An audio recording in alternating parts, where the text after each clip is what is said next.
राधा स्वामी जी। बाणी बाणी अज्ञात अनामी सतनाम सतपुरुष की। आज की सत्संग वीडियो का विषय है सद्गुरु का हमारी ज़िंदगी में क्या काम है। तो चलिए आज की वीडियो इसी संदर्भ में आरंभ करते हैं। गुरु प्यारी साध संगत जी, वैसे तो मैं कहता भी हूँ कि सद्गुरु के बिना भी पहुँचा जा सकता है और सद्गुरु के साथ भी पहुँचा जा सकता है, परंतु ये बात जानने लेनी बहुत ही ज़्यादा ज़रूरी है कि ये बात बताने के लिए भी कोई तो चाहिए कि सद्गुरु के बिना भी पहुँचा जा सकता है। और तभी क्या होता है, जो व्यक्ति तुम्हें ये बात बताता है कि सद्गुरु के बिना भी अंदर जाया जा सकता है, तुम परमात्मा हो सकते हो, तो वो सद्गुरु हो गया। तो ऐसे ही सद्गुरु तो हो ही जाते हैं। देखो, जो भी व्यक्ति हमारी ज़िंदगी में आता है, हमें कुछ बताता है, कुछ राह दिखाता है, तो वो व्यक्ति चाहे हम माने चाहे ना माने, वो हमारा सद्गुरु ही हो जाता है। चाहे किसी ने उंगली से इशारा ही क्यों ना किया हो, वह भी हमारे लिए सद्गुरु है। चाहे किसी ने हमारे लिए प्रेरणा ही क्यों ना दी हो, वह व्यक्ति भी हमारे लिए सद्गुरु समान ही है। देखो, सद्गुरु के दो काम होते हैं। एक तो तुम्हें श्रद्धा दे, तुम्हारे जीवन में अनुभव का मार्ग बताए, और दूसरा तुम्हें सचेत करे कि जब श्रद्धा मर जाए और उसकी जगह केवल अंधी श्रद्धा रह जाए तो उसे विदा कर देना, जाकर नदी में डूब आना कि मरघट पर जला आना। अपने बच्चों को अंधी श्रद्धा मत दे जाना, इतना ज़रूर उनको याद दिला जाना कि श्रद्धा जैसी कोई चीज़ होती है, हमने जानी थी। बुद्ध जैसे लोग होते हैं, हमने जाने थे, तुम भी खोजना।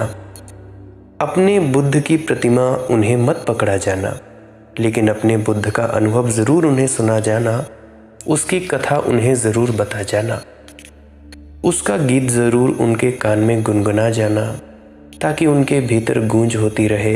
एक ना एक दिन कभी वे भी तलाश पर निकले। लेकिन अपना गुरु उन्हें मत पकड़ा जाना, उसमें गलती हो जाती है, वहीं गलती हो जाती है। तुम्हारा मोह यह होता है कि मेरा गुरु मेरे बेटे का भी गुरु होना चाहिए। क्यों? मैं हूँ, तुम्हारे लिए ज़िंदा हूँ, तुम मेरे लिए ज़िंदा हो, इन दोनों ज़िंदगियों के बीच में कुछ खटेगा।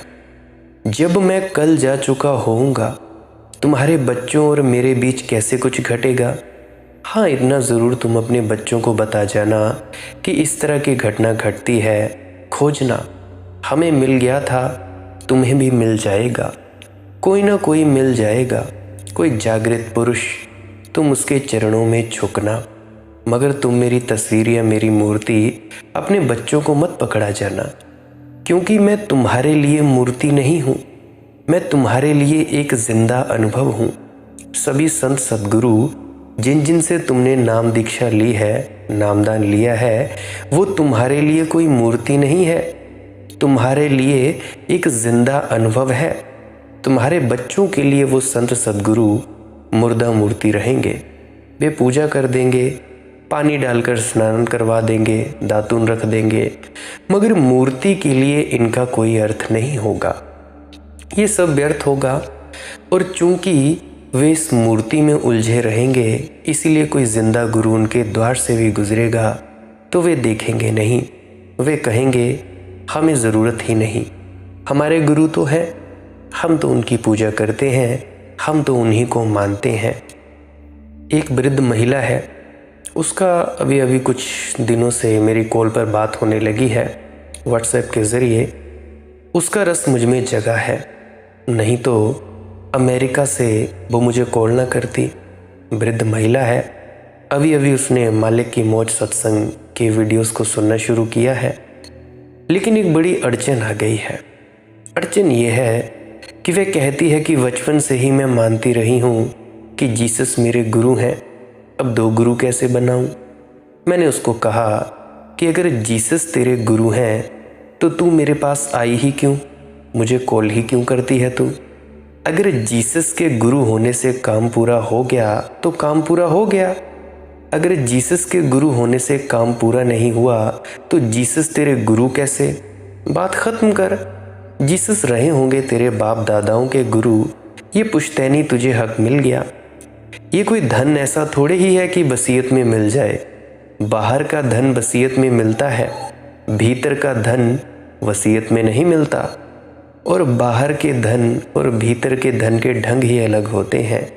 तुम्हारे बाप मरेंगे तो उनकी तिजोरी पर तुम हकदार हो जाओगे, लेकिन तुम्हारे बाप मरेंगे तो उनके आनंद अनुभूति के, उनके समाधि के, उनके ध्यान के तुम हकदार नहीं हो जाओगे।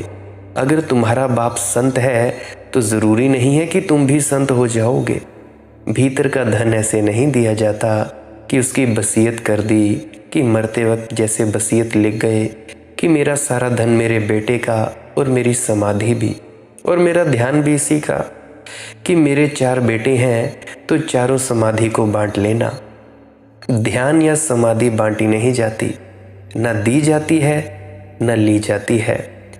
तो महिला बड़ी दूर से मुझे कॉल करती है मगर चूक जाएगी। अब उसको एक अड़चन आ रही है। उसके पति भी मुझे कॉल करते हैं, कहते हैं कि भाई आपके बताए हुए मार्ग पर तो मैं चल रहा हूँ, पर आपके बताए मैं गुरु को भी मिलना चाहता हूँ, उनसे नाम दीक्षा भी लेना चाहता हूँ। तो मैंने कहा ठीक है, परंतु अब और अड़चन खड़ी हो गई। उसने मुझे बोला कि भाई अड़चन आ गई। मैं तो अड़चन में थी ही कि क्या करूं क्या ना करूं। अब मेरे पति भी नामदान लेने जा रहे हैं, तो कहीं ऐसा तो नहीं हो जाएगा कि पति के गुरु 1 मेरे गुरु 2, तो हम दोनों में भेद हो जाए और हम एक दूसरे के विपरीत पड़ जाएं। अगर जीसस से तुम्हारे जीवन में शांति आ गई तो बात समाप्त हो गई। तुम्हारे पति के जीवन में मुझसे शांति आएगी या जिनका मैंने पता बताया गुरु का, उनसे शांति आएगी, तो विरोध कैसे पड़ जाएगा। 2 शांतियाँ सदा एक हो जाती हैं। 2 अशांतियों में विरोध हो सकता है, मगर पत्नी को कोई शांत इत्यादि आई नहीं है, कोई शांति नहीं आई है। नहीं तो वो मुझे कॉल ही क्यों करती बार बार। देखो, जीसस यीशु मसीह सिर्फ एक कोरा शब्द है जिसका कोई मूल्य नहीं है। जीसस को तुम्हारा अनुभव क्या है। तुमने जीसस को जाना कहाँ। यीशु मसीह की आंख में तुमने आंख डाली कहाँ। जीसस का हाथ तुमने कहाँ पकड़ा। पकड़ना भी चाहोगे तो कैसे पकड़ोगे। जीसस और तुम्हारे बीच 2-3 हज़ार साल का फासला हो गया। इन 2-2.5 हज़ार सालों में हज़ारों पॉप पादरी तुम्हारे और जीसस के बीच में खड़े हो गए हैं। बड़ी दीवार है। चीन की दीवार भी इतनी बड़ी दीवार नहीं। अब इस दीवार को खोदते खोदते तुम असली जीसस की तलाश करोगे, मर जाओगे, पहुंच ना पाओगे। फिर उन 2000 सालों में जीसस पर इतना टीका, इतनी टिप्पणी थोप दी गई है। ये पता लगाना कि जीसस का खुद का वचन क्या है, करीब करीब असंभव बात है। जीसस हुए भी या नहीं, इसका भी पूरा निर्णय लेना असंभव है। तो फिर कृष्ण की तो बात ही क्या कहो, और मुश्किल हो गई, और ज़्यादा फासला है। सद्गुरु तो समसायिक ही हो सकता है। जो अभी देह में हो वही तुम देह में हो तो तुमसे संबंध जोड़ सकता है। क्योंकि विश्वास अंधविश्वास हो जाते हैं, इस डर से विश्वास छोड़े नहीं जा सकते। तुम तो जी लो विश्वास से, तुम तो श्रद्धा का आनंद ले लो, तुम तो मस्त हो लो। पीछे आने वाले उनकी वे जाने, इतना भर कर जाना कि उनके लिए अड़ंगे खड़े मत कर जाना। उनको अपने आग्रह में मत बांध जाना, अपना पक्षपात मत दे जाना। उनको दे जाना स्वतंत्र खोज की आकांक्षा, अभीप्सा। उनको बता जाना हमने खोजा था और हमने पा लिया था कोई, जिसके पास बैठकर हमने स्वर्ग का संवाद सुना, जिसके पास बैठकर हमने स्वर्ग का संगीत सुना, जिसके साथ चलकर हमने 2 कदम परमात्मा की रोशनी अनुभव की, हमने ध्यान जाना। हमें समाधि के थोड़े से फूल झड़े तुम भी खोजना। ये जगत परमात्मा से भरा है और इस जगत में परमात्मा बहुत बहुत रूपों में प्रकट होता रहता है। जब तुम पुराने रूपों से बहुत आग्रहपूर्ण हो जाते हो तो नए रूप देखने मुश्किल हो जाते हैं, तब अड़चन खड़ी हो जाती है। अब मेरे YouTube चैनल पर अगर कोई मुसलमान आ जाता है तो मुसलमान मौलवी कहता है उससे कि मुसलमान होकर तू कहाँ जा रहा है, क्या सुन रहा है, यहाँ क्या कमी है? अपनी कुरान में तो सब लिखा है। कोई हिंदू आना चाहता है तो हिंदू पुरोहित रोकता है कि वहाँ जाने की क्या ज़रूरत है, इस मालिक की मौज सत्संग YouTube चैनल को सुनने की क्या ज़रूरत है। ये वही लोग हैं जो पहले भी रोक रहे थे, जब महावीर जिंदा थे तो भी ये रोक रहे थे। ये वही लोग हैं जब मोहम्मद जिंदा थे तब भी रोक रहे थे। ये ज़िंदगी के दुश्मन हैं, ये मौत के पक्षपाती हैं, ये मुर्दों के पूजक हैं। मैं तुम सबसे ये ज़रूर कहना चाहूँगा कि अपने बच्चों को तुम जिज्ञासा दे जाना, मुमुक्षा दे जाना, खोज की आतुरता दे जाना, प्यास दे जाना, मगर कोई बंधे हुए सिद्धांत मत पकड़ा जाना। ये मत कहना उनको कि भाई तुम सत्संगी हो, तुम सत्संगी परिवार में जन्म लिए हो, तुम भी ऐसा ही करना जैसा हम करते हैं। तो तुम्हारा जो विश्वास था तुम्हारे बच्चों के लिए कभी अंधविश्वास ना होगा अगर तुम उनको अपने सिद्धांत नहीं पकड़ाओगे। तुम पर निर्भर है, अपना विश्वास किसी पर मत थोपना। अपने बच्चों को प्रेम दो, अपने विश्वास नहीं। अपने बच्चों को प्रेम दो, अपने सिद्धांत नहीं। अपने बच्चों को सत्य की अभीप्सा दो, मगर सत्य के शास्त्र नहीं। तो जगत में धीरे धीरे विश्वास पैदा हो और अंधविश्वास के पैदा होने की ज़रूरत ना रह जाए। मैं अपने घर में देखता हूँ, मेरे चाचा जी डेरे में जाते हैं, भंडारों में जाते हैं, सेवा करते हैं। उनकी 2 बेटियां हैं, अपनी बेटियों को हर बार कभी गंदी नाली के कीड़े बोलते हैं, कभी कुछ बुलाते हैं, कभी कहते हैं तुम अज्ञानी हो, तुम ये हो, तुम वो हो। छोटी छोटी बच्चियाँ, वे क्या जाने कि क्या अज्ञान है और क्या ज्ञान है, और उनको बार बार थोपते हैं कि भाई सत्संग की किताब पढ़ो। उनका मन खेलने का है, उनका मन कुछ और करने का है, खेलने कूदने का है, बाहर जाने का है, कुछ खाने का है, परंतु उन पर थोपा जाता है कि भाई तुम सत्संग की किताब पढ़ो, तुम शब्द पढ़ो। भाई ऐसे काम ना चलेगा, इससे अंधविश्वास पैदा होता है। अब वो छोटी छोटी बच्चियां हैं, मेरी बहनें हैं, अब उनके दिमाग पर असर क्या पड़ेगा? वो तो अंधविश्वास में हो ही जाएंगी। अंदर से उनका कोई विश्वास नहीं है बाबा जी महाराज पर, परंतु बाहर से जो उनका पिता उन पर थोप रहा है उससे क्या होगा? अंधविश्वास नहीं पैदा होगा तो और क्या होगा? जैसे कि कल मैंने बात की थी कि विश्वास तब तक होता है जब तक सत्य जिंदा है। अंधविश्वास क्या है? जब सत्य मर गया या कोई गुरु जिंदा था वो चला गया, बीत गया, तब जो उसके पीछे कर्मकांड होते हैं वो अंधविश्वास होते हैं। देखो, जगत में धीरे धीरे विश्वास पैदा कब होता है? जब तुम अपने बच्चों को सत्य की अभीप्सा देते हो, परंतु उनके ऊपर कोई थोपते नहीं हो। ये नहीं कहते हो कि भाई तुम सत्संग की किताब पढ़ो, तुम ऐसा करो, तुम वैसा करो। अरे भाई, बच्चे तो तुमको देखेंगे ना, तुम्हारे बर्ताव को देखेंगे कि तुम पर क्या असर हुआ। तुम कह देते हो दूसरों को कि भाई अभी अभी तुम नाम दीक्षा लेकर आए हो, तुमने क्या किया? और अगर वो उल्ट ही उन पर सवाल कर दे जो अभी अभी एक दिन पहले नाम दीक्षा लेकर आया हो कि भाई 20 साल तुम्हें लिए हो गए, तुम पर कुछ बदलाव नहीं हुआ, ऐसा क्यों हुआ? तो कितने की रह जाएगी तुम्हारी? तुम अपने अहंकार में अकड़े पड़े हो।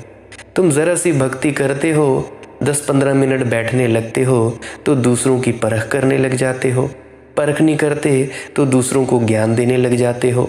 मेरे भाइयों, ऐसा ना चलेगा। तुम किसी पर क्यों थोपते हो अपनी बातें? तुम अपना चलते जाओ, तुम अपने मार्ग पर चलते जाओ। क्या अपने गुरु की बात मानोगे भी या नहीं? तुम कहते हो कि भाई 40 साल हो गए, बात बनी नहीं। बने कैसे? तुमने क्या अपने गुरु की बात मानी? क्या तुमने वो सब किया जो तुम्हारे गुरु ने तुम्हें कहा? मैं ज़रूरी नहीं कहता हूँ कि राधा स्वामी सत्संग व्यास सोसाइटी के गुरु कोई भी हो सकता है। गुरुओं की कोई कमी है? सच्चे संत गुरु वैसे तो बिरले ही होते हैं। इस समय इस पूरी पृथ्वी पर करीब करीब कोई 12 से 13 सच्चे संत सदगुरु हैं। कुछ व्यक्ति ऐसे भी हैं जो व्यक्ति बिल्कुल छुपे हुए हैं। कुछ व्यक्ति समाधि को प्राप्त होकर ठीक मर गए। अभी जिनसे मैं बात करता हूँ वो केवल 4 संत सदगुरु हैं जो सत्य संत सदगुरु हैं। तुम उनके पीछे लगाओ उनको, अपने बच्चों को, तो देखो अपने संत सदगुरुओं की बात माना करो। तो जो संत सदगुरु कहते हैं कि भाई ऐसा करो, इससे ये नुकसान होगा, इससे ये फ़ायदा होगा, तो तुम भाई माना करो ना। जब तुम्हारे गुरु ने तुम्हें कहा कि भाई तुम भजन सिमरन करना और भजन सिमरन करने के बाद जो हासिल होगा उसे पचाना, परंतु तुम क्या करते हो? तुम ढिंढोरे पीटने लगते हो। मुझे ऐसा मिल गया, मुझे वो मिल गया, मुझे ऐसा दिखा, मुझे वैसा दिखा। अरे भाई इससे कुछ नहीं होगा। और तुम दूसरों को ज्ञान क्यों देते हो?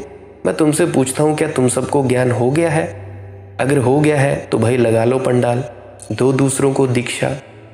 तुम्हारे पास एक व्यक्ति को संतुष्ट करने की औकात नहीं है और तुम दूसरों को ज्ञान बेलते हो, कहते हो कि भाई ऐसा नहीं तुम ऐसा करो। क्यों थोपना चाहते हो कि जो तुम्हें घटाए वो सामने वाले को भी घटे? क्यों चाहते हो कि अगर तुम्हें मटर पनीर खाना पसंद है तो तुम दूसरे को भी थोपो कि वो मटर पनीर ही खाए? क्या पता सामने वाला मांस खाना चाहता हो या कोई दाल सब्जी खाना चाहता हो और तरह की, भिंडी, टिंडे, कद्दू और कुछ खाना चाहता हो। तो मेरी आपसे विनम्र प्रार्थना है कि जो तुम जानते हो, जो तुम करते हो, अपना जो थोपना है वो अपने बच्चों पर मत थोपो, अपने दूसरे सगे संबंधियों को मत थोपो। तुम्हारे व्यवहार से पता लगना चाहिए कि तुम में क्या बदलाव आया है। तुम्हारे दिनचर्या से पता लगना चाहिए कि तुम में क्या बदलाव आया है गुरु के होने से। गुरु जब तुम्हारी ज़िंदगी में आया है जब से, तब से तुम्हारे अंदर क्या बदलाव आया है। अरे भाई तभी तो वो तुम्हारे गुरु की इज्जत करेंगे ना।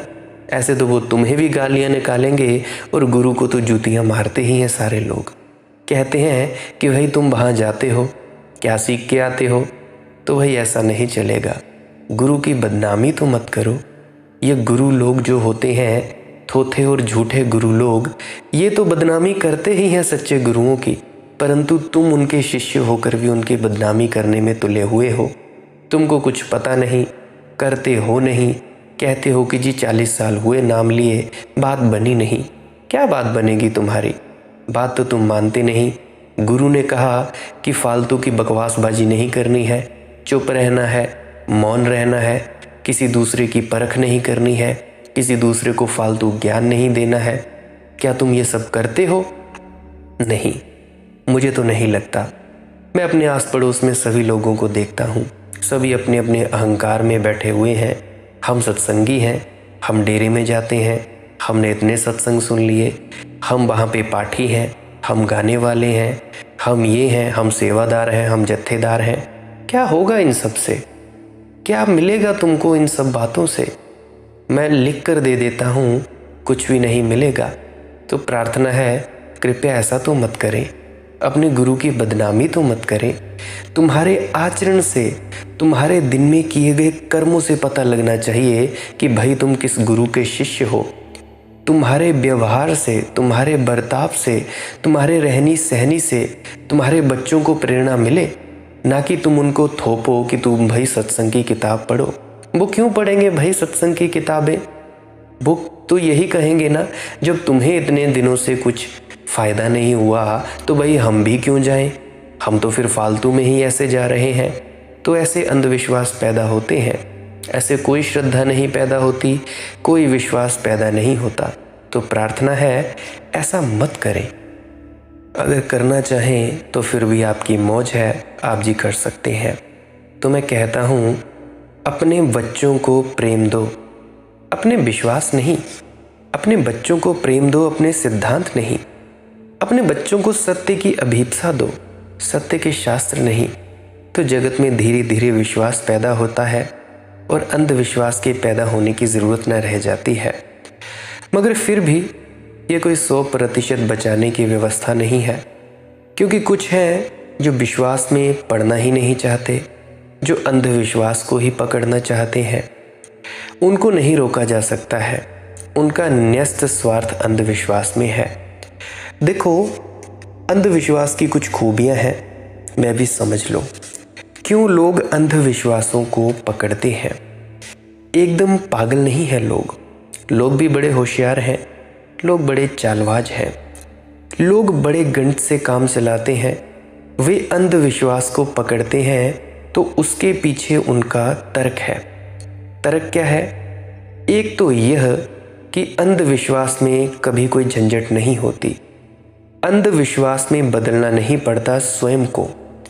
अंधविश्वास तुम्हें जैसा है वैसा ही रहने देता है, तुम्हारे जीवन को जरा भी नहीं छूता, जरा चोट नहीं करता।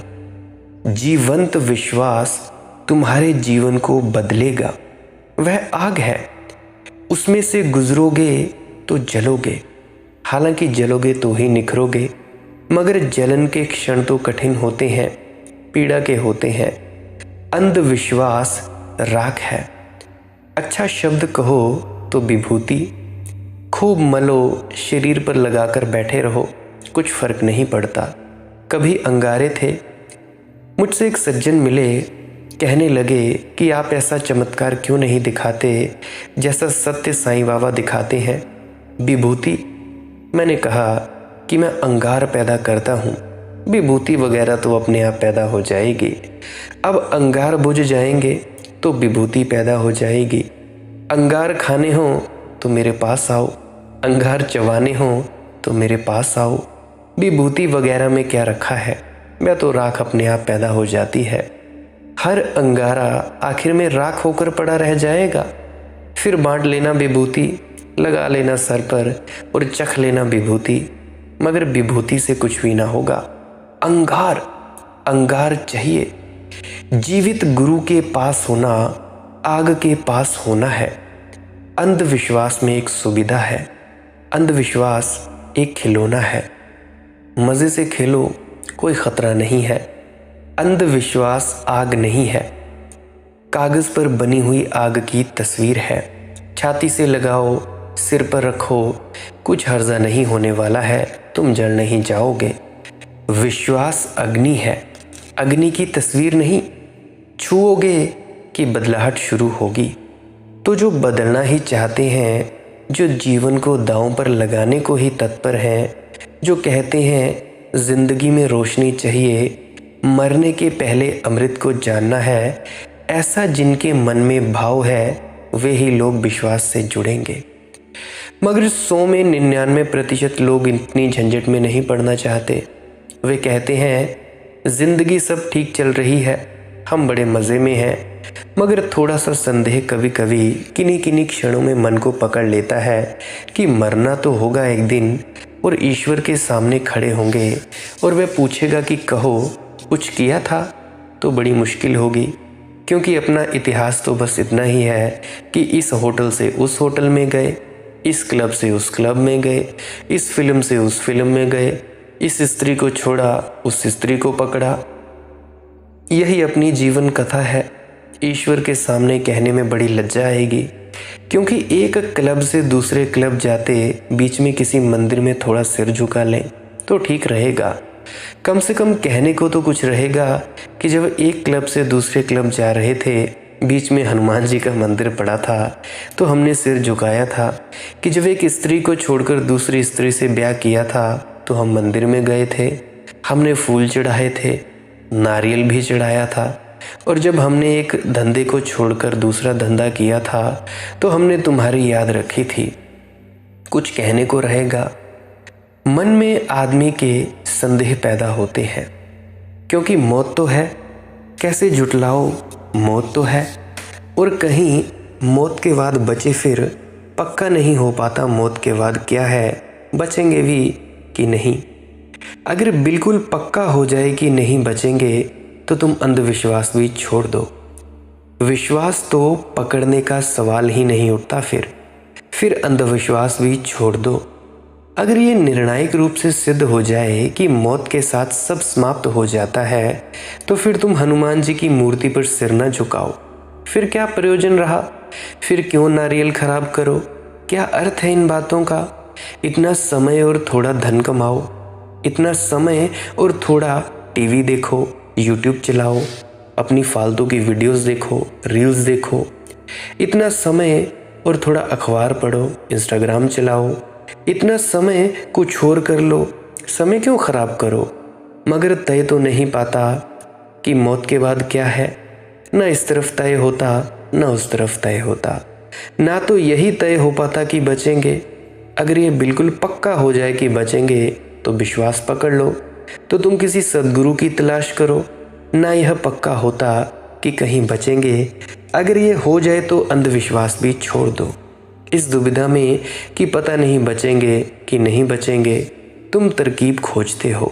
तुम कहते हो कि थोड़ा बहुत कुछ करते रहो, थोड़ा बहुत कुछ करते रहना ठीक है। आधा पौना मिनट या आधा 5-10 मिनट सिमरन कर लो, भजन तो हमने करना नहीं है। आधा घंटा बैठ जाओ, सो जाओ, भजन की मुद्रा में तो हमने बैठना नहीं है। शब्द धुन तो हमने सुननी नहीं है। अरे आज बहुत थक गए हैं, कल करेंगे। अरे भाई ऐसा नहीं चलेगा। तुम थोड़ा कुछ ही करते हो, तुम पूरे उतर नहीं पाते।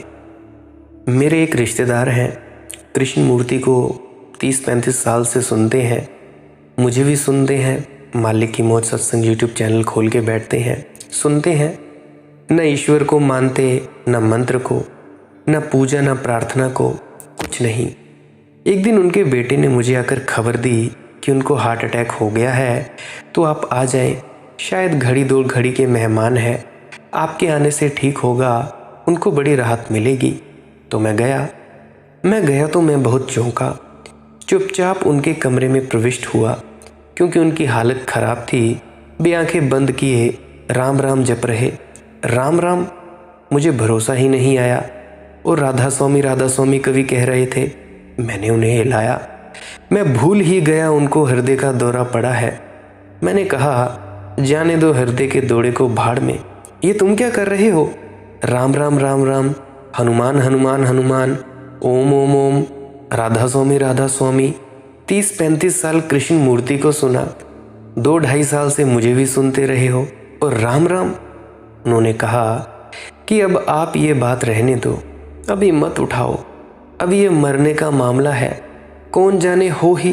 अब अभी ये सिद्धांत, दार्शनिक सिद्धांत न छेड़ो। अभी तो मुझे राम राम, राधा स्वामी ही कर लेने दो। अगर हुआ तो कम से कम कहने को तो रहेगा कि आखिरी वक्त में याद कर लिया था।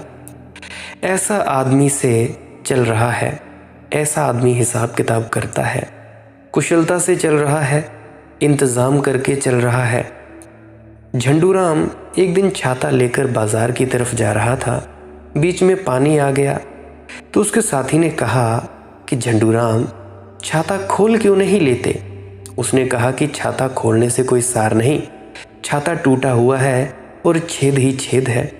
तो उसने कहा, तो फिर इसको बड़े मियाँ साथ क्यों लिए फिर रहे हो? तो झंडूराम ने कहा, मैंने सोचा कौन जाने पानी गिरने ही लगे। ऐसी हालत है अंधविश्वासी की।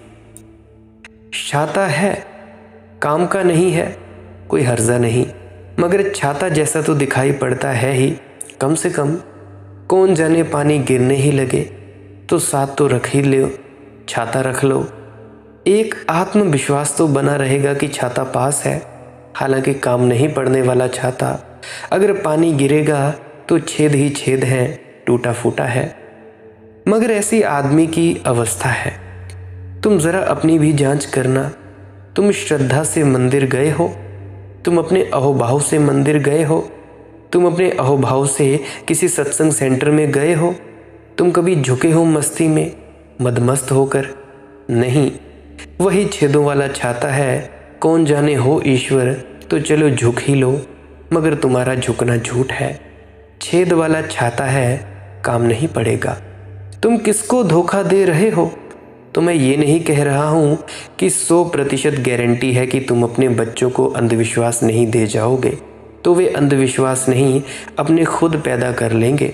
100 में 99 बच्चे तो पैदा करेंगे ही। तुम नहीं दोगे तो वे खुद ही पैदा कर लेंगे, तुम ना पकड़ाओगे तो खुद ही पकड़ लेंगे। क्योंकि अंधविश्वास में एक तरह की सुरक्षा है, कम से कम सुरक्षा की भ्रांति तो है, और अंधविश्वास में एक तरह की बचाव की सुविधा है। ना तो बदलना पड़ता है, ना जलना पड़ता है, और फिर भी धार्मिक होने का मज़ा आ जाता है।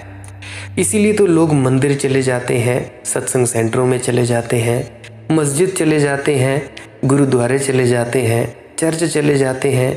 रविवार को हुआ है चर्च, वीरवार को जा आए तुम किसी सत्संग सेंटर, पुरुष जाकर रविवार को मिलजुल लेते हैं, गपशप कर लेते हैं।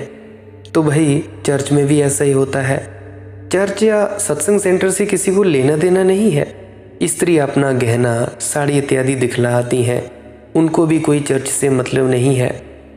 मैं जैन मंदिर में एक दफ़ा बोलने गया, मैं तो देखकर हैरान हुआ कि सारी स्त्रियां खूब गहने पहनकर बैठ गईं। सबने साड़ियां पहन रखी हैं। मेरे गांव की ही बात है, कोई किसी की साड़ी का पोत देख रही है, कोई किसी का गहना देख रही है। मैंने कहा, मुझे तुम किस लिए ले आए हो यहाँ? ना मेरे पास साड़ी है, ना मेरे पास गहना है, किसको पोत दिखाऊं, किसका पोत देखूं? यहाँ तो मामला ही कुछ और चल रहा है। तो जो मुझे ले गए थे उन्होंने कहा, अब आप तो जानते ही हैं, मंदिर ही एकमात्र जगह है जैन स्त्रियों के लिए जहाँ वे अपनी साड़ी और अपने गहने पहन कर आएँ, और तो कहीं कोई जगह नहीं है। अब इतनी पढ़ी लिखी भी नहीं कि रोटरी क्लब चली जाएं, कि लायंस क्लब चली जाएं, इतनी आधुनिक भी नहीं है। ये मंदिर ही इनका रोटरी क्लब, ये मंदिर ही इनका लायंस क्लब है, जो भी समझो यही है। यही इन्हें सब नाचना है, और कहीं जाने की जगह भी नहीं है। यही इनका मिलन होता है। तो सारे गांव की स्त्रियां यहीं इकट्ठी होकर अपनी साड़ी, अपना गहना दिखला लेती हैं। और साड़ी गहने का मज़ा ही यह है कि वह दूसरे को दिखलाई पड़ना चाहिए, नहीं तो उसमें मज़ा ही क्या? तुम्हारी तिजोरी में बंद रहे, उसमें सार क्या है? तुम मेकअप भी इसी तरह से करते हो। मैं अपनी पत्नी से बार बार पूछता हूँ, जब तुम कहीं जाती ही नहीं तो तुम घर में ही क्यों मेकअप करके रखती हो? कहती हो, वो कहने लगी मुझसे कि भाई जी अच्छा लगता है, ऐसे ही थोड़ी ना घूमूंगी। अरे भाई, घर में तो कम से कम अपनी असलियत में रहो। तुमने उस स्त्री की कहानी सुनी है ना, जिसने चूड़ियाँ खरीदी थी नई और महीने भर चटकाती फिरी, बजाती फिरी, मगर किसी से ना पूछा।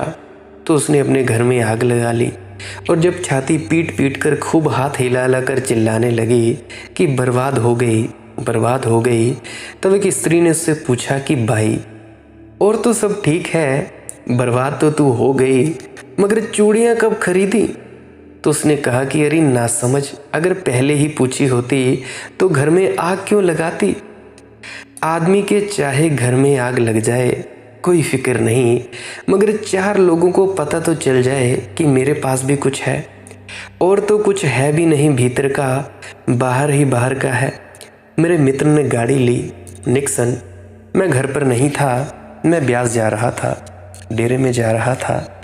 तो भाई मुझसे कहने लगे कि भाई डब्बा देना है मिठाई का। मैंने कहा भाई मैं तो घर पे नहीं हूँ। तो वे व्यक्ति मेरे घर दे आए डब्बा, मेरे घर वालों को गाड़ी दिखाने के लिए कि भाई देखो मैंने गाड़ी ले ली है, तुम्हारे बेटे ने गाड़ी नहीं ली। देखो क्या क्या लोग चाल साजियाँ करते हैं, क्या क्या हो रहा है इस दुनिया में। मंदिर मस्जिद में लोग इकट्ठे हो जाते हैं, उनके प्रयोजन और ही हैं, परमात्मा उनका प्रयोजन नहीं है। जो उन्हें वहाँ उपदेश दे रहे हैं उनका प्रयोजन कुछ और है, परमात्मा उनका भी प्रयोजन नहीं है। धर्मों के पीछे राजनीति चलती है, गहन राजनीति चलती है, धर्मों के समूह राजनीति के अड्डे हैं, मगर अंधविश्वास आदमी को चाहिए, क्योंकि सभी लोग इतने हिम्मतवर नहीं है, साहसी नहीं है। अगर तुम चाहते हो एक दुनिया जहाँ अंधविश्वास ना हो तो साहस पैदा करना होगा, ऐसा अदम्य साहस कि या तो हम पकड़ेंगे सत्य को, फिर चाहे कितनी ही आग बरसे कोई फिक्र नहीं, और अगर हमें सत्य नहीं पकड़ना है तो सत्य के नाम पर हम झूठे सत्य ना पकड़ेंगे।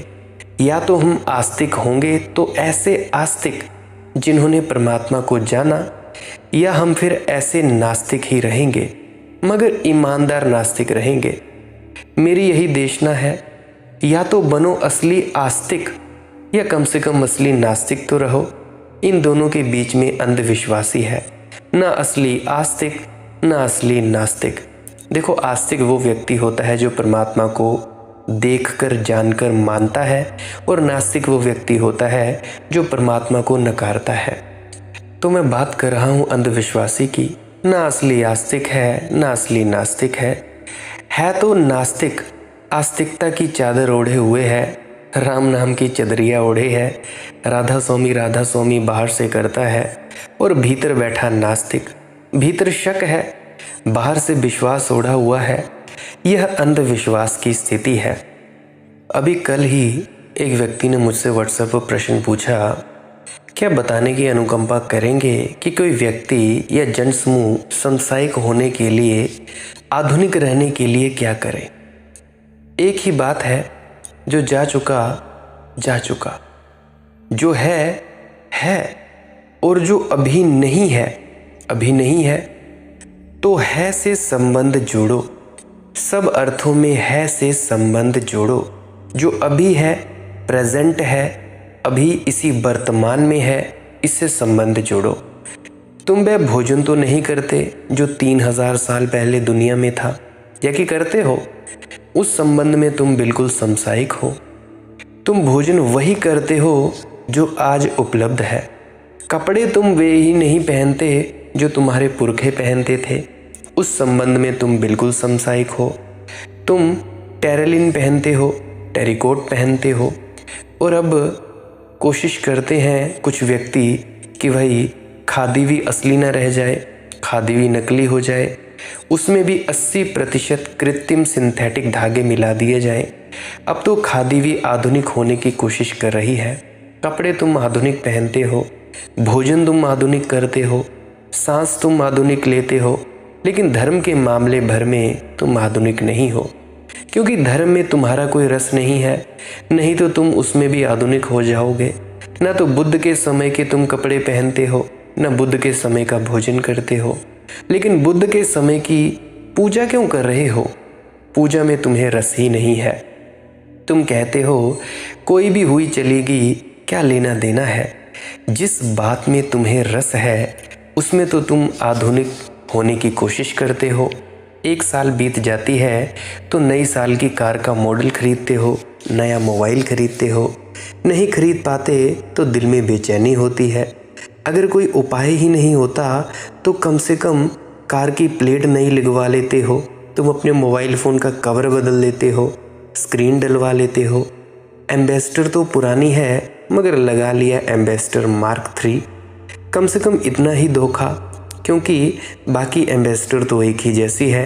एम्बेसडर तो कभी दूसरी जैसी होने वाली नहीं है, वह तो वैसी होने वाली है।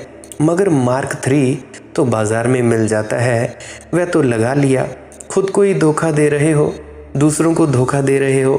कुछ व्यक्ति आईफोन बदलते जा रहे हैं, 1-1 लाख के फ़ोन खरीद रहे हैं, और जब उनसे पूछो कि भाई तुम आईफोन क्यों खरीद रहे हो, कहते हैं कि जी इसमें प्राइवेसी ब्रीच नहीं होती। प्राइवेसी, अपनी निजता बड़ी, हमें बड़ी ज़्यादा सिक्योरिटी मिलती है। पर मैं एक बात उन लोगों से पूछना चाहता हूँ कि 1.5 लाख का तुमने फ़ोन खरीद लिया EMI पर, तुम्हारे पास ऐसे कौन से रहस्य हैं जो दूसरा व्यक्ति ना जान ले? मुझे बात बताओ, क्या तुम न्यूक्लियर पावर प्लांट में काम करते हो? क्या तुम आर्मी में काम करते हो? माना कि जो न्यूक्लियर पावर प्लांट में काम करते हैं, परमाणु पावर प्लांट में, उनको ज़रूरी है कि हाँ भाई निजता चाहिए, प्राइवेसी ब्रीच ना हो जाए। परंतु तुम्हारे पास कौन से ऐसे रहस्य हैं जो तुम 1-1.5 लाख का फ़ोन खरीद रहे हो? कोई सैमसंग का 1.5 लाख का फ़ोन खरीद रहा है, कोई फ्लिप फ़ोन खरीद रहा है। मैं तुमसे पूछता हूँ, क्या सच में इतनी महंगी चीज़ लेने की ज़रूरत थी, या दूसरों को दिखावा? मुझे याद है लाला झंडूराम के साथ एक बात घटी। लाला झंडूराम के साथ एक दिन मैं उसकी गाड़ी में उसके घर गया। गर्मी के दिन भयंकर आग बरस रही और वह खिड़कियां ना खोले। मैंने कहा, झंडूराम जी, तू पागल हो गए हो क्या? तू पसीने से तरबतर है, मैं पसीने से तरबतर। उसने कहा, चाहे जान चली जाए मगर इज्जत का सवाल है। मैंने कहा, इसमें इज्जत का सवाल है, खिड़की क्यों नहीं खोलता? उसने कहा, लोग क्या समझेंगे कि गाड़ी एयर कंडीशन नहीं है, गाड़ी में एसी नहीं है। जान चली जाए, उसने कहा, उसकी कोई फिक्र नहीं है, मगर गाड़ी एयर कंडीशन्ड होनी चाहिए, ये मोहल्ले वालों को पता होना ही चाहिए। जान चली जाए, चाहे तुम कर्जाई हो जाओ, चाहे कुछ भी हो जाए, फ़ोन तो आईफोन ही चाहिए, वो भी लेटेस्ट मॉडल वाला। पसीना पसीना है, गाड़ी से उतरते से ही गिर पड़ा बिस्तर पर, चारों खाने चित। आधे घंटे में संभल पाया। मैंने कहा कि झंडूराम, ऐसी एसी से क्या फ़ायदा? उसने कहा, कुछ भी हो जाए मगर इज्जत तो आदमी को बचानी ही होती है। तुम गाड़ी के संबंध में आधुनिक हो, मकान के संबंध में आधुनिक हो, मोबाइल के संबंध में आधुनिक हो, कपड़ों के संबंध में आधुनिक हो, सब बातों में आधुनिक हो। सिर्फ धर्म के संबंध में पूछते हो कि आधुनिक कैसे हो। शायद तुम होना ही नहीं चाहते आधुनिक। नहीं तो जब तुम सब चीज़ों में आधुनिक हो जाते हो तो धर्म के संबंध में क्या अड़चन है? अगर तुम कार का नया मॉडल पसंद करते हो, मोबाइल का नया मॉडल पसंद करते हो, अगर तुम में थोड़ी सी बुद्धि होगी तो तुम धर्म का भी कोई नया संस्मरण पैदा करोगे स्वभावतः। तुम अगर हर चीज़ में आधुनिक हो तो धर्म के संबंध में क्यों नहीं? धर्म के संबंध में तुम प्राचीन को क्यों मूल्य देते हो? सच, तुम धार्मिक होना नहीं चाहते, यही सच है। ये तुम्हारे बहाने हैं, ये टालने की तरकीबें हैं। भाई, जो मालिक करवाता है वही होता है, ये तुम्हारे हैं उपाय। कृष्ण के ज़माने में रथ में तो नहीं चलते हो, जीसस तो गधे पर चलते थे, तुम तो गधे पर नहीं चलते। अब ईसाई होकर और कार में चलना शोभा नहीं देता। अब ईसा मसीह खुद ही गधे पर चलते थे तो तुम ईसाई होकर कार में चल रहे हो। उस संबंध में तुमने बदल ली बात। लेकिन ठीक उसी तरह और सारी चीज़ें भी गतिमान हैं।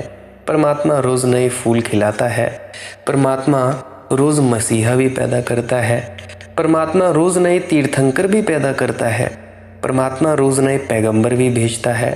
परमात्मा थक नहीं गया है, मगर तुम पुरानों को पकड़कर बैठ जाते हो। पुरानों को पकड़ने में सुविधा है, बाणियों को पकड़कर बैठ जाते हो। कुछ करना नहीं पड़ता, बस सुविधा है। धोखा भी हो गया कि धार्मिक है और कुछ करना भी नहीं पड़ता। कभी कभी पूजा कर ली, पंडित बुलाया, पूजा कर ली, कभी कभी फूल चढ़ा दिए, झंझट मिटा ली, निश्चिंत हो रहे। नए को पकड़ोगे तो मुसीबत आएगी ही आएगी। अभी कुछ लोग बोलते हैं कि ये अज्ञात अनामी सतनाम क्या है, ये कौन सी वाणी हुई भाई? देखो भाई, इस वाणी को कहते हैं परमात्मा की वाणी। मेरे साथ चलोगे तो मुसीबत ही आएगी। परमात्मा की वाणी कैसे? देखो, परमात्मा हमें ज्ञात नहीं है तो मैं कहता हूँ अज्ञात। और दूसरा, परमात्मा का कोई नाम नहीं है तो मैं अनामी कह देता हूँ। और तीसरा, सतनाम, यानी वो परमात्मा का नाम सच्चा है तो मैं सतनाम कह देता हूँ। सत्पुरुष, जो पुरुष सच्चा है तो ये है उसकी वाणी। तो अब इसका अर्थ मत समझना कि भाई मैं कुछ और ही सिखा रहा हूँ। देखो भाई, आधुनिकता होनी चाहिए बातों में। अब मैं तुम्हें संस्कृत में श्लोक पेश करूं या जपजी साहिब में से गुरु नानक देव जी की वाणी को उसी अर्थों में बोलूं जैसी वो उच्चारण की गई है तो तुम समझ पाओगे? नहीं समझ पाओगे। तुम समझ के बताओ, क्यों ज़रूरत पड़ती है किसी गुरु की, क्यों ज़रूरत पड़ती है किसी टीका करने वाले की? ज़रूरत इसीलिए पड़ती है क्योंकि ये जो गुरुमुखी भाषा है ये थोड़ी पुरानी है। उर्दू भाषा पुरानी है, संस्कृत भाषा पुरानी है, और अब हमारे स्कूलों में तो ये पढ़ाई नहीं जाती, और जिनको पढ़ाई नहीं जाती वो समझते नहीं। अब देखो, गुरुमुखी कुछ कुछ व्यक्ति ही जानते हैं, अब मुझे नहीं आती ढंग से पढ़नी। अब संस्कृत कुछ कुछ व्यक्ति ही जानते हैं, उर्दू कुछ कुछ व्यक्ति ही जानते हैं। तो उन व्यक्तियों के लिए तो ठीक है कि हाँ, उनको भाषा आती है, सभी तो नहीं जानते, और सभी नहीं जानते तो आधुनिकता चाहिए भाषा की।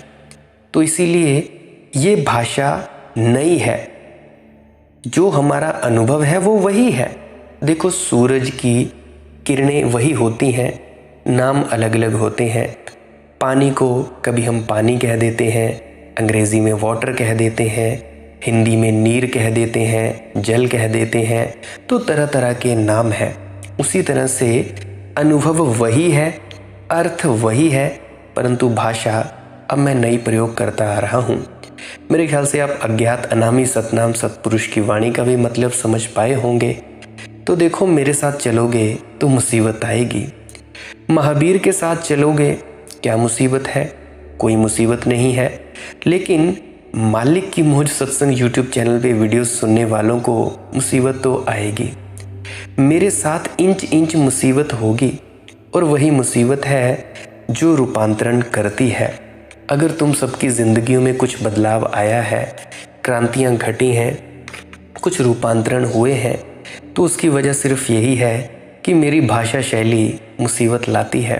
और तुम रोज़ बदलते हो, और बदलना ज़रूरी भी है, क्योंकि मैं वही घिसी पिटी पुरानी बातें नहीं करता कि भाई भजन सिमरन करो, भजन सिमरन कहो। हाँ, मैं कहूँगा भी भजन सिमरन करो, पर उसके साथ मैं एक नई समस्याओं को भी लेकर चलता हूँ कि भाई ये ज़िंदगी की नॉर्मल समस्याएं हैं, आम समस्याएं हैं।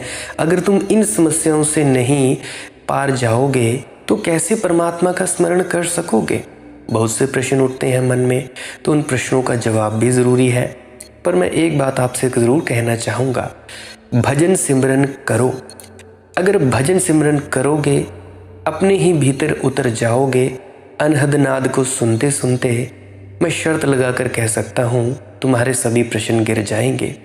ऐसा नहीं है कि सभी उत्तर मिल जाएंगे, मैं कहता हूँ प्रश्न पैदा ही नहीं होंगे। तो आप भजन सिमरन किया करें, नियमित बैठा करें। और भजन सिमरन का कोई खास वक्त नहीं होता। सुबह वक्त मिलता है सुबह बैठें, दोपहर वक्त मिलता है दोपहर बैठें, शाम को मिलता है शाम को बैठें ज़रूर, घड़ी दो घड़ी ज़रूर बैठा करें, आपका खुद का ही फ़ायदा होगा। गुरु प्यारी साध संगत जी, आज का सत्संग यहीं समाप्त होता है। अगर मेरे किसी भाई बंधु को कोई प्रश्न पूछना हो तो टेलीग्राम पे जाएं, सर्च करें मालिक की मौज सत्संग, वहाँ पे पूछ सकता है। और अगर कॉल के माध्यम से किसी ने पूछना हो तो मेरा मोबाइल नंबर है 98 825 58 872 9825 58872। कॉल आप दोपहर 2 बजे से लेकर शाम के 7 बजे से पहले कर सकते हो। उसके बाद ना करें, दोपहर 2 बजे के पहले ना करें, क्योंकि मैं व्यस्त होता हूँ, गृहस्थ आदमी हूँ। और अगर किसी व्यक्ति का कॉल ना उठाऊँ तो उसके लिए नाराज़ होने की ज़रूरत नहीं है। मैं थोड़ा व्यस्त होता हूँ कभी कभी, तो नहीं उठा पाता हूँ, तहे दिल से उसके लिए माफ़ी मांगता हूँ। अगर पिछले दिन ना उठाऊँ तो अगले दिन फिर से ट्राई कर लिया करें, क्या पता उठा लूँ, क्या पता अगले दिन आपके सवालों के जवाब मिल जाए। और मेरी एक विनम्र प्रार्थना है, अगर आप जी को इस वीडियो से थोड़ा सा भी कुछ फ़ायदा मिला हो तो आप जी कृपया इस वीडियो को शेयर ज़रूर कर दें, अपने मित्रों तथा परिजनों तक शेयर करें। और अगर आपका मन शांत हुआ है तो व्हाट्सएप के स्टेटस में ज़रूर शेयर करें, अपने ग्रुप्स में शेयर करें, टेलीग्राम, इंस्टाग्राम या जो भी आपके सोशल मीडिया प्लेटफॉर्म्स हैं वहाँ पे ज़रूर शेयर करें। मेरी बस यही प्रार्थना है। कोई व्यक्ति सुने चाहे ना सुने, इसकी आपने कोई चिंता नहीं लेनी है, आपका सिर्फ कर्म है शेयर कर देना। सुनना ना सुनना उनकी अपनी मौज, आपकी सिर्फ मौज होनी चाहिए कि आप इस वीडियो को शेयर कर दिया करें। क्या पता कोई भूले भटके इन वीडियोस को सुने और उसकी ज़िंदगी तब्दील हो जाए। और अगर आप जी सब्सक्राइब करना चाहते हैं तो कर सकते हैं, अन्यथा डेली यूट्यूब पर जाएं, सर्च करें मालिक की मौज लेटेस्ट न्यू सत्संग, जो भी नया सत्संग डला होगा आप जी को मिल जाएगा। अगर ना कभी मिले सुबह 6 बजे से लेकर शाम के 6 बजे तक, तो कृपया पुरानी सत्संग वीडियोस को अवश्य सुनें, क्या पता किसी पुरानी वीडियो में आपके सवालों के जवाब मिल जाए। और नया सवाल पूछने से पहले कम से कम 50-60 वीडियोस तो अवश्य सुने। अगर उनमें जवाब ना मिले तो फिर कॉल करें या फिर प्रश्न पूछें कमेंट सेक्शन में या टेलीग्राम पे, तो आप जी पूछ सकते हैं। ध्यान में कोई अड़चन हो तभी कॉल करें, नहीं तो कॉल करने की कोई ज़रूरत भी नहीं है। ऐसे ही फालतू में क्या ही कॉल करनी है, और इतना वक्त किसी को होता भी नहीं है। सभी अपने कामों में लगे हुए हैं। कोई मालिक की भक्ति में काम में लगा हुआ है, कोई सांसारिक कामों में लगा हुआ है। तो प्रार्थना है पुरानी वीडियोस को अवश्य सुन लिया करें। आप मुझे इतनी देर तक सुनते हो, आपका बहुत बहुत धन्यवाद। मैं अनुग्रहित हूँ। अंत में आपके भीतर बैठे परमात्मा को प्रणाम करता हूँ। मेरा प्रणाम स्वीकार करें। राधा स्वामी जी।